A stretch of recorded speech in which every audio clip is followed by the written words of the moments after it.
যে পুজোর জন্য আমরা সারা বছর অপেক্ষা করে থাকি, সেই পুজোর আর কয়েক দিন পরে, আর কয়েক দিনের অপেক্ষা মাত্র।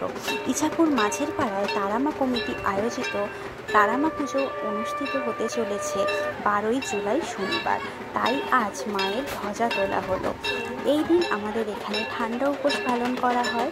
তারপর সন্ধ্যেবেলা আমাদের পাড়ার দাদারাই ধ্বজা তোলে মায়ের। তার জন্য ধ্বজা স্নান করা হয় পুকুর থেকে, এবং তারপর মায়ের মন্দিরে পুজো করে ধ্বজাটি দেওয়া হয়। এই পুজো আমাদের কাছে খুবই আনন্দের। আমরা সারা বছর অপেক্ষা করে থাকি এই পুজোর জন্য। 3 দিন ধরে আনন্দে মেতে ওঠে সারা ইছাপুরবাসী।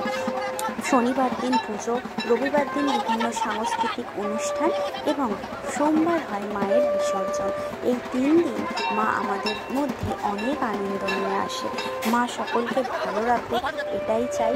আপনাদের সকলের আমন্ত্রণ রইল আমাদের পুজোয়। আপনারা আমাদের পুজোয় আসুন, দেখবেন ভালো লাগবে। আবার বলে দিই তারিখটা, 12ই জুলাই শনিবার। সকলকে আসার জন্য আহ্বান করা হলো। জয় তারামা। তারামা সকলকে ভালো রাখুক, সকলের মনস্কামনা পূর্ণ হোক। আমাদের মা খুবই জাগ্রত, আমাদের সকলের মনের আশা মা পূর্ণ করেন। জয় তারামা, জয় তারামা। আর আমার ভিডিওটা যদি ভালো লাগে, একটু লাইক কমেন্ট করে দাও, আর একবার করে মায়ের নাম নাও, দেখবে জীবনে আনন্দ আসবে।